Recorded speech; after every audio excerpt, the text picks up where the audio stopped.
to make sure that all the bases. Well, and that's what I've heard you say it in push is that, until they know the whole listing presentation, go in with a clipboard with it on there, right? You can have it. I mean, I had it right here, and if I got to a point where I forgot what to say, I can look down at this, and I've done it enough where it will jog my memory. Exactly. And I can say, well, I had 3 questions and 3 goals. So yeah, just write it down.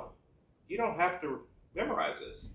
You don't. It's a conversation. It's a conversation. We know exactly what to say. Like a checklist. It's a checklist those of who are what to cover. taking gold, we know that exact presentation. You can watch it on YouTube and actually say it with them. It's like a song, knowing the lyrics to a song. As soon as that music comes on, you know the words to that song, and then you could go do karaoke. And that's the whole thing, right? So the other thing I noticed about myself anyhow, as well as I know this, as many times as I have presented this, it's different because it's Scott and I know it's harder to present in front of your peers, but I never used to feel nervous like that. And I was like, I could tell I'm rusty in the beginning. I was like, I don't know if you guys noticed it, but I could feel it.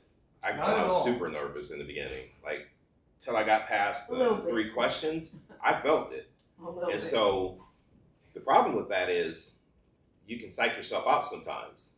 And so if you have the confidence when you're delivering, it comes across. The seller feels that confidence. If you don't have the confidence in what you're delivering, they feel that too, right? And so how do you stand out when you have other people you're presenting against? You have to come in and be super confident, which just comes with practice. You have to practice it so much that you know it like the back of your hand. Your perception was not reality. Because Did you notice it? You can tell I was Me, nervous. the moment- I know you messed up right off the bat. Right off the Just bat. in the beginning. Right, like I was tongue-tied. I was like, I was tongue-tied. Those It who has been a while. Yeah, but if knowing you, we Like- can see it. Like I stumbled over a couple words right in the beginning. Oh, that I messed one. up. But here's the thing though, it's that one thing, and they're like, right? It's when you Does come he even in know and you what he mess up talks a couple of times that they say, how many houses have you sold? Yeah. Right? You don't want to give them any objection. You don't want them to second guess, is this our guy or not? And so you have to be polished. You have to know it. So I realized that I slipped up in the beginning. And I can recover from that, but I shouldn't slip up because I should be practicing this every week where I know this. So how do And you I get used to away do from that. nervousness? I mean, The more so here's what I'll tell you. You've heard this story before, maybe some of them have not. My previous career working for Kaplan Test Prep, I had so many promotions that I could have received in that job, and I sabotaged myself because I knew that if I got those promotions, I would have to run staff meetings with 50 people. And I was so nervous to talk in front of a group, I just would sabotage getting those promotions. And then I got to a point, I'm like, enough's enough. Like, I need to be better at talking in front of groups because it's holding me back from what I could do in life. So I took Toastmasters. When I joined Keller Williams, I started teaching a script class, and I was nervous when I had 2 people in my scripts class. I was so nervous to pick up the phone. I would be shaking and sweating. You guys know me, I just get hot anyhow, so I sweat because I'm hot, but I was sweating from nerves. And I just practiced. Every day I got better. Every week I had a scripts class, and I would teach and get better and better and get more comfortable in front of a group. And now I'm at a point where I'm doing push. And that's why I tell you guys, if I can sit up here and do this role play, knowing I'm being recorded in front of my peers, if I can do it, anybody can do it. And I know you guys are like, Dave, you're the script master. Listen, you don't know where I came from to be here. If you knew my journey, then you'd be like, damn, I can't believe that's you up there. So it's just a matter of practicing. You guys just have to practice and take it serious. I told a story in Push about Beyonce performing at Coachella in 2018. It's a 2.5-hour performance. I saw it on Netflix. If you guys haven't seen it, watch it. It is an amazing performance. Flawless from start to finish, right? So if you just watch her performance, you're like, Beyonce, she's got it. This comes so easy to her. That's what you would think. But then in the documentary, it shows her starting preparation for it 8 months prior. yes. They practiced for 8 months for a 2.5-hour performance. And we won't practice one time a week for a 1 hour listing presentation that dictates how much money we get paid. Who cares if we're making calls and making contacts and booking appointments? If we get there and we completely mess up because we haven't practiced our presentation, all that work was for nothing. So I would just say we have to put more work in. We really have to put more work in at practicing our crafts and knowing this hands down. I think if we practice script, like it's easy to role play a phone call on the phone. But Right. I think practicing the listing presentation needs to be done in person. I'd rather see you do it on the phone than not do it at all. Right. I've done It- it on it the just phone needs and to be it's still done. okay. Yeah. Well, What- we're all here. There's some, Yeah. I mean, I could find someone to do it with. So I would like to. I haven't done that yet. Okay. Practice the listing presentation. So I would find someone in this office to sit down with me and. Oh, my son. Yeah. I tell you, it's something we need to be doing. Yeah. So Mitch learned his listing presentation walking his dog. Yeah, I don't remember it though. But you were diligent in doing it. That piece It of wasn't paper, so much of that a piece of listing paper looked so presentation ratty as because he did it every single day. When we I'm go like, home- dude, make a copy of it and start over. and that's the first part, getting to know it so well from doing it every day, and then it's sitting down where someone says, well, why should I hire you? Right. You know, your commission's 6 and everyone else is 5, or I'll list with you only if you do it at this price and you know that price is too high. Then you have to start throwing in some objections and really What worries making about it me- more real play. What worries me about you going with 4% is that they've already negotiated your commission. They've already out-negotiated. Absolutely. Being able to have those talking points and share that with them. That's what my listing. It's really not a listing presentation. It's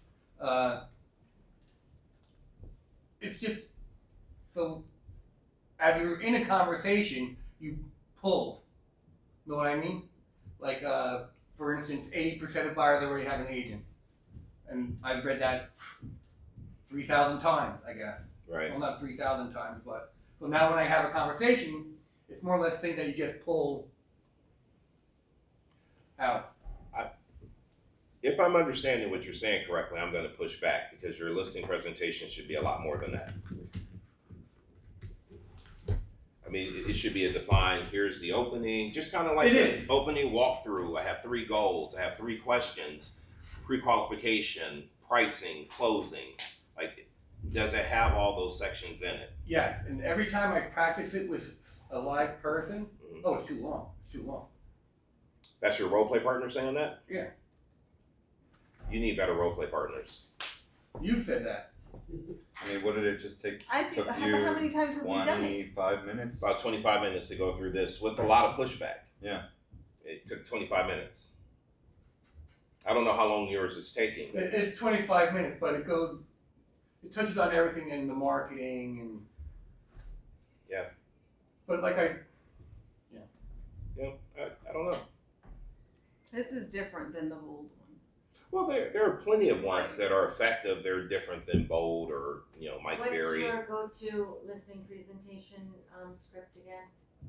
With where So I like either the Bold or Mike Ferry. right there. that Okay. sounded like the bowl. Yeah, That was the Bold. it's the Bold. But it's very similar to a lot of other scripts out there as well.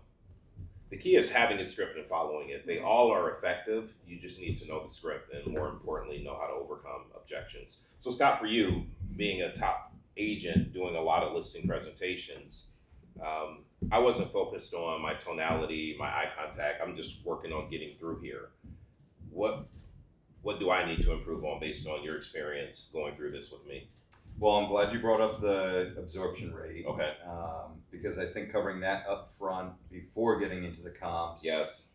definitely tells the better Yes. full picture story. Yes.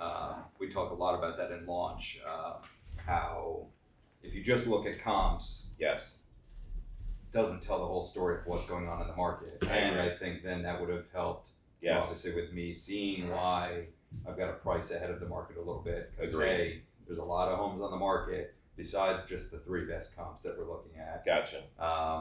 And no, my point was going to be that we talk about, when you're lead generating, every no is leading you closer to a yes. And like when we got to that commission, I was like, all right, this is where I'm going to really try and just put the stick in the mud and Right.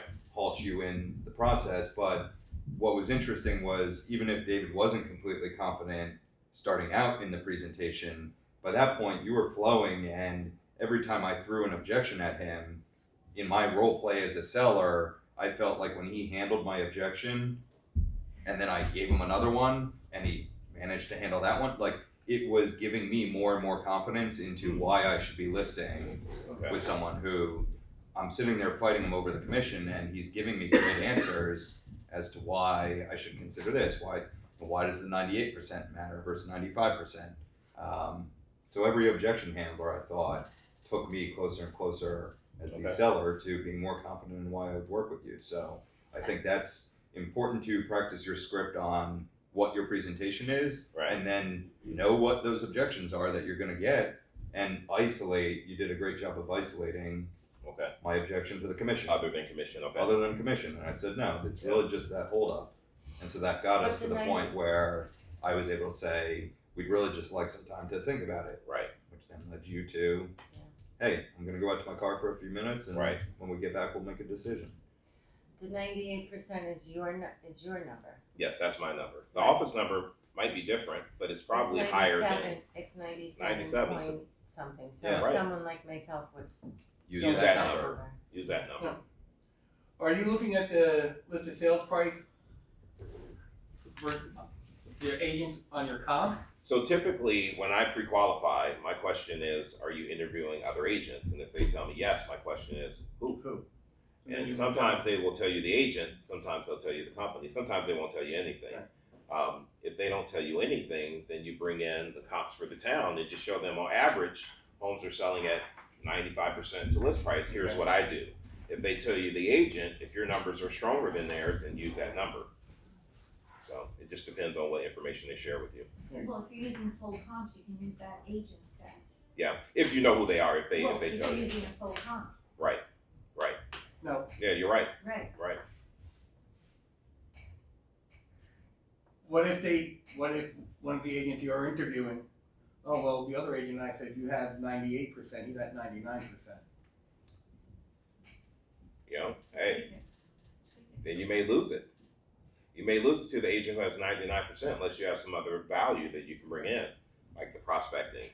Or they may hire you because they like you, and 98.2 to 99% to them is a wash. It just depends. And yet, when you've been on a listing presentation and you brought that into the conversation with the seller, have you ever asked, did the other agent and they never discuss it. Right? They never discuss it. Did the other agent what? Discuss what their did list the other price is, agent sales even price. bring that into the conversation? And I would wager that 95 times out of 100, that other agent never even discussed that. They never discuss it. They never pre-qualify. I've never been on a listing appointment where the other agent pre-qualified. What worries me, if they don't know their listed sales price ratio, how well are, you know what I mean? No, it's not if they don't know it. It's if they didn't share it with you, it can't be high. Right. Yeah. Because if it was a great number like this, they would have let you know. It's not that they don't know it. It's that it's not strong enough where they feel comfortable using If they that didn't as. bring it up, you gotta wonder why. Yep. Okay. But then you have to be careful with that because they may say, well, let me call the other agent to get their stats before we make a decision. You have to be careful how you push that. Because you don't want them calling the other agent asking what the list price and sales price is, and it ends up being higher than yours. So you have to be careful with how you push it. Push it good. Any other questions? That was very good. Thank you. So I have a question. So here's what I find interesting. We have 400 agents in this office and 6 people were here to learn something that we all need to know in order to get more business. So kudos to you guys for being here. I appreciate you guys being here, plugging in. So, but if we use those same types, that equation, 5 people out of 400, right? So let's call it 1%. Are we gonna have that same type of equation with how many people will now leave this class and go practice it? Will it just be 1% of the people who are here? No? I'm No, gonna I think practice I it. would. Yeah. Tomorrow we have an appointment, let's do the listing presentation. Tell me, you're Pat. Oh, I'm Pat Single. Pat Single. So I came over in November. I remember. Yeah. So you said, so I believe words are very powerful, and you just said, I think I would.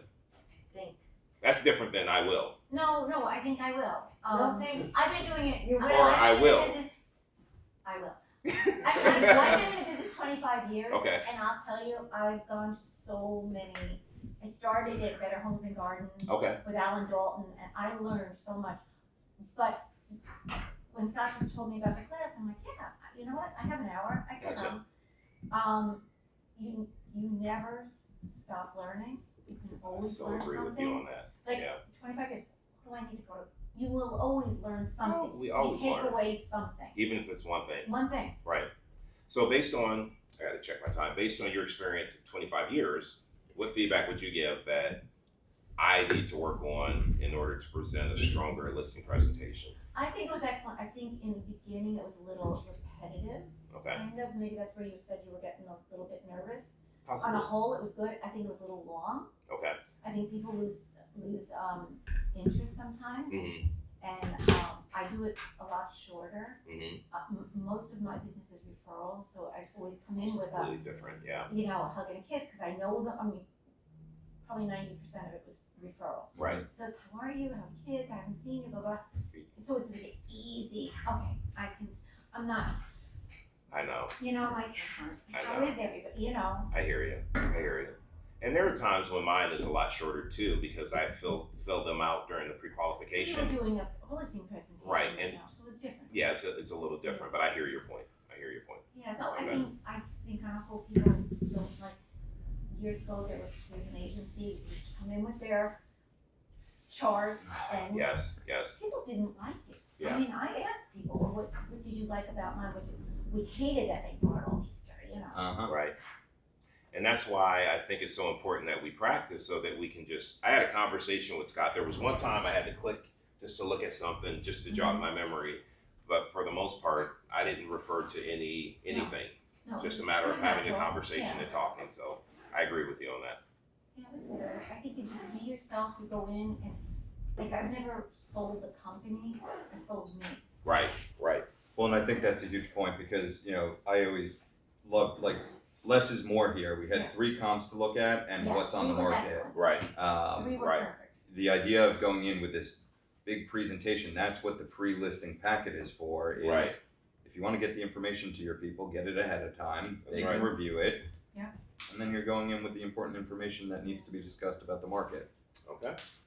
No, on a whole, it was like Thank you. very important. Thanks for having me do this because it created some awareness Thank you on for what I doing need to it. focus on. So I want to do I it think again everyone's to gonna- polish up and Okay. do it again so I can redeem myself. I just happened, I always catch you on Facebook or wherever. Yeah, I caught today because I was in the war room downstairs and Scott told me, but you'll make sure you get it, like even if it's just a quickie. Yes, I didn't And post not- anything about it. I should Oh. have, and I didn't Okay. think to do it. Cause last time I meant to get here and you were doing it, you did it once before. Yes. After push and I couldn't get here, my schedule got screwed up. So I would be here as much as possible Okay. for these they're great. So if we're done with this, I just have another question afterwards, but it doesn't have to do with this. So we're done? Yeah. Thanks, dude. Thank you so All much right. for doing this. We'll put Thank you, another Scott. one on the calendar. Appreciate it. All right. Thank you Thank guys. you. Thank you for your time. So Tracy, here's my question. Tracy and Mitch Ariane, who are part of the group on Facebook. So you guys know I follow Gary Vee, and he What says